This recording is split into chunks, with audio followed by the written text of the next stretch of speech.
Boa tarde, graça e paz seja na vida de todos. Hoje nós vamos estudar o capítulo 9 de Gênesis. A minha Bíblia tem um título, A Aliança de Deus com Noé. E a partir do verso 1 diz assim, a palavra do Senhor. Deus abençoou Noé e seus filhos, dizendo-lhes: sejam férteis, multipliquem-se e encham a terra. Todos os animais da terra tremerão de medo diante de vocês. Os animais selvagens, as aves do céu, as criaturas que se movem rente ao chão e os peixes do mar, eles estão entregues em suas mãos. Tudo que vive e se move servirá de alimento para vocês. Assim como lhes dei os vegetais, agora lhes dou todas as coisas. O nosso Deus, esse Deus maravilhoso, é um Deus de aliança. Ele se agrada em fazer alianças com o homem. Nós temos a aliança adâmica, que foi lá no pecado, no capítulo 3, e no capítulo 3, versículo 15, que Deus fala, olha, da semente da mulher virá um, e esse vai esmagar a cabeça de Satanás. Essa é uma das alianças que Deus fez com o homem. Depois nós temos aqui a aliança com Noé. Deus faz uma aliança com Noé e antes dele fazer essa aliança, Deus começa aqui num processo de abençoar. Feliz é aquele que tem Deus como Senhor da sua vida, porque ele é abençoado.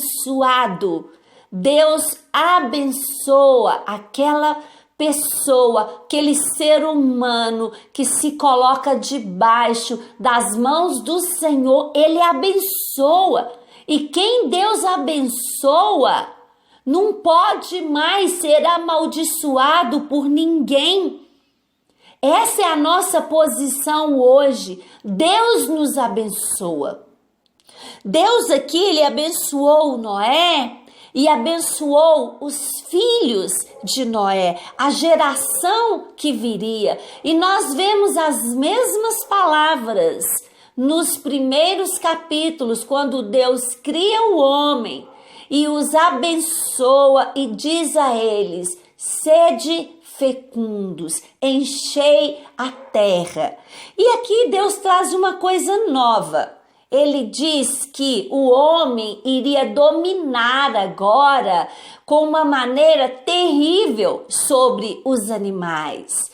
Agora Deus coloca para o homem, só agora Deus libera para o homem o consumo de carne.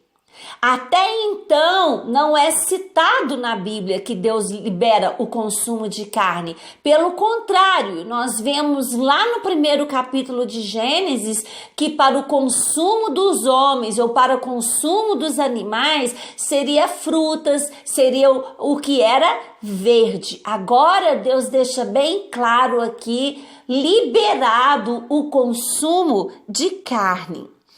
E a partir do verso 4 diz assim, mas, olha o mas, toda vez que aparece um mas na Bíblia, é hora de dar uma freada para a gente saber o que está me dizendo.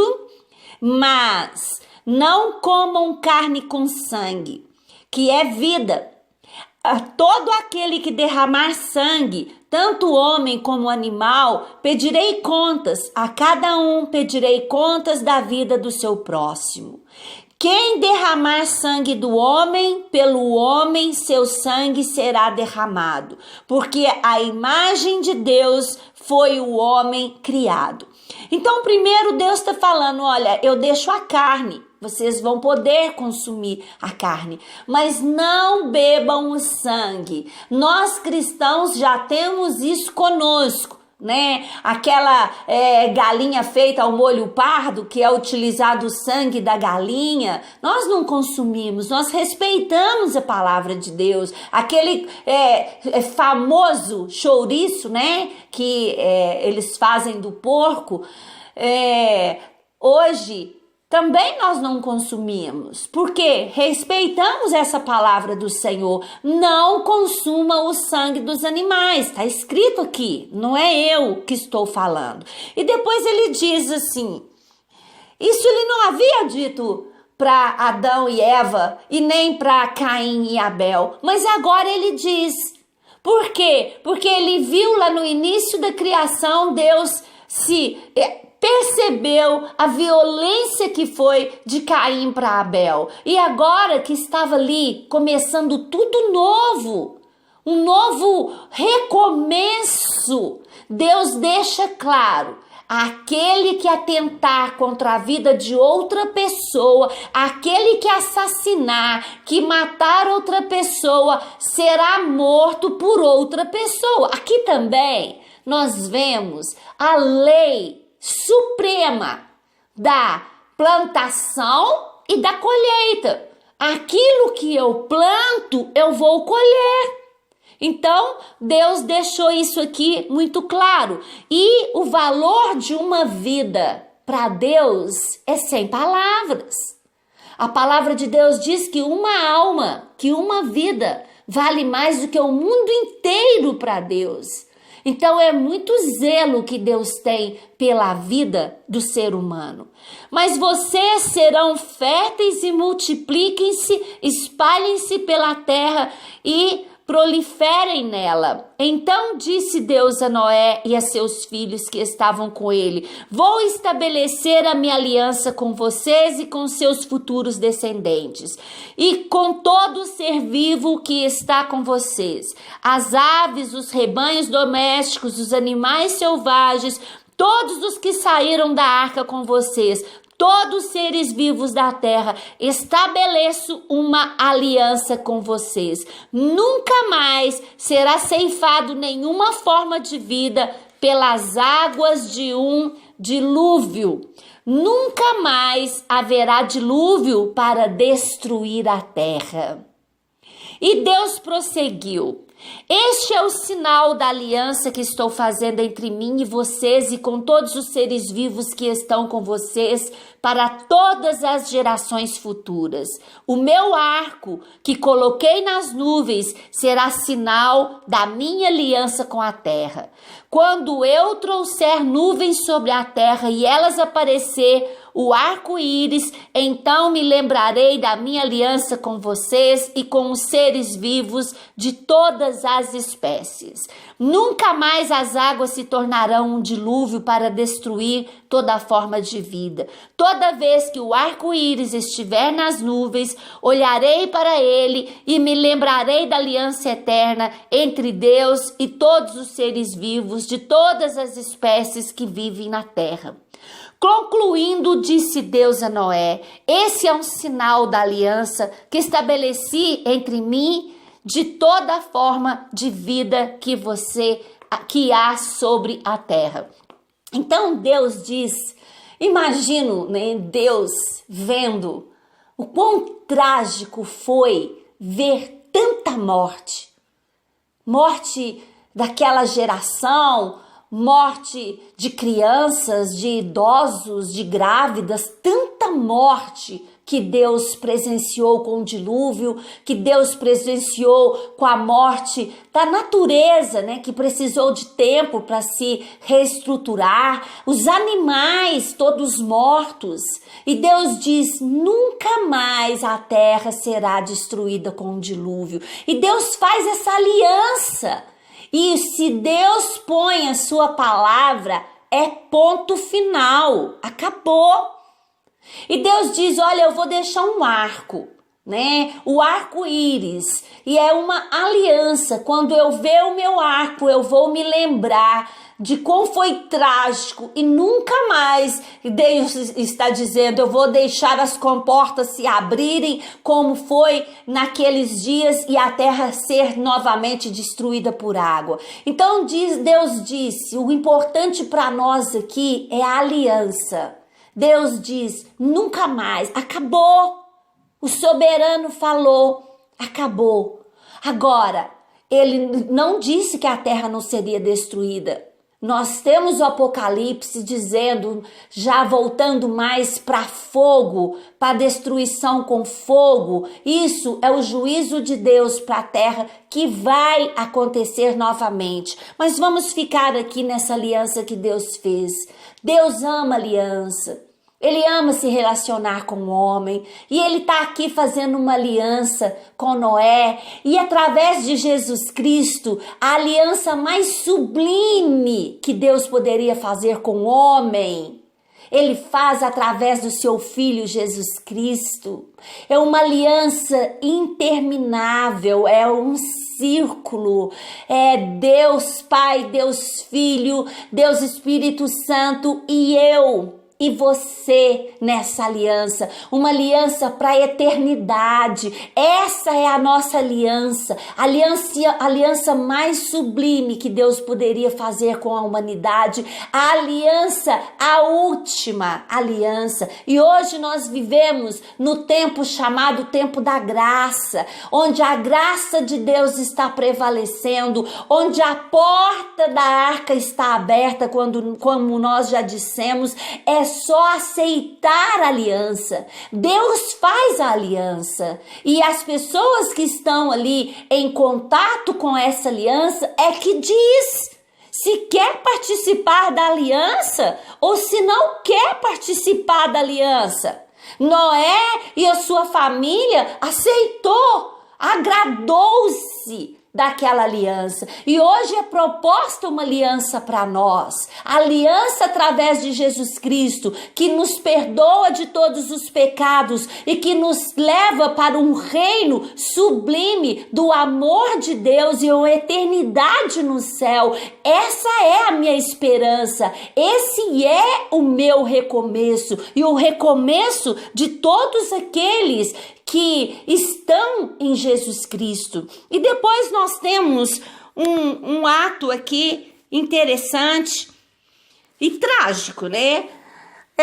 Noé com seus filhos, começa citando aqui a Sem, Cã e Jafé, e diz que Noé plantou uma vinha.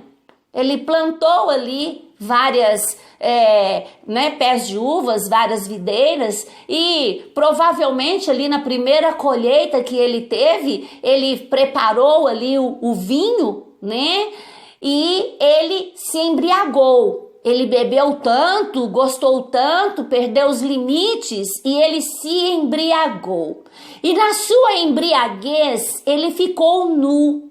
E isso era uma coisa assim muito forte para aquela época, né?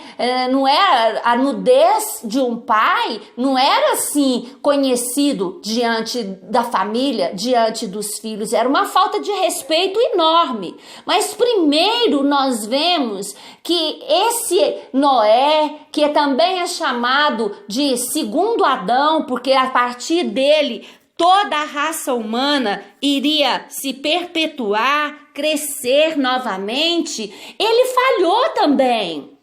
Todos nós somos falhos, o cair é do homem, o levantar é de Deus. Ninguém pode julgar ninguém está livre da queda, de cair. Ele falhou, ele embriagou. Isso foi para ele, isso foi para sua família, um exemplo que ele deu ali, foi feio, foi errado, ele deveria ter vigiado, e todas as suas ações erradas vão ter as suas consequências. E um dos seus filhos, Cã, diz que chegou ali, encontra o pai nu e depois sai contando para os irmãos. sobre a nudez do filho de Noé. A questão aqui não é só ver o pai nu, era ver o pai nu e sair fazendo chacota. Foi um desrespeito muito grande. E nós estamos vivendo uma época hoje onde os filhos estão desrespeitando tanto os seus pais e se amaldiçoando por causa de atitudes como essa. E Cã, então, quando o pai ali nu, outros dois irmãos tomam uma atitude sublime, bonita. Eles chegam com uma capa meio que de costas para não ver a nudez do pai e não desrespeitar o pai e cobre a nudez do pai. Então nós podemos perceber aqui escolhas. Um escolhe ver e fazer chacota. Outro escolhe não ver, não expor e ter o maior respeito com os pais. Se escolhermos o certo, vamos colher coisas boas. Se escolhermos o errado, vamos colher coisas erradas. E Noé, quando ele volta ali da sua embriaguez, ele amaldiçoa, não Cã, mas o filho de Cã, o seu neto, Canaã, que vinha a ser depois a descendência, os cananeus. É amaldiçoado ali por causa dessa chacota, desse desrespeito do seu filho Cã, né? Então isso é muito sério, a maneira com que nós devemos agir. Nós podemos, desde Caim, escolher o errado ou escolher o certo. Nós vemos de novo histórias se repetindo, Cã tomando atitude errada. E os outros dois irmãos tomando a atitude certa, de não ver a nudez do pai e não expor o pai. Então essa é a palavra de Deus para os nossos corações hoje, que possamos escolher as nossas atitudes, porque o que nós plantarmos, nós iremos colher. E lembre-se da aliança do Senhor para com a sua vida em Jesus Cristo. Amém?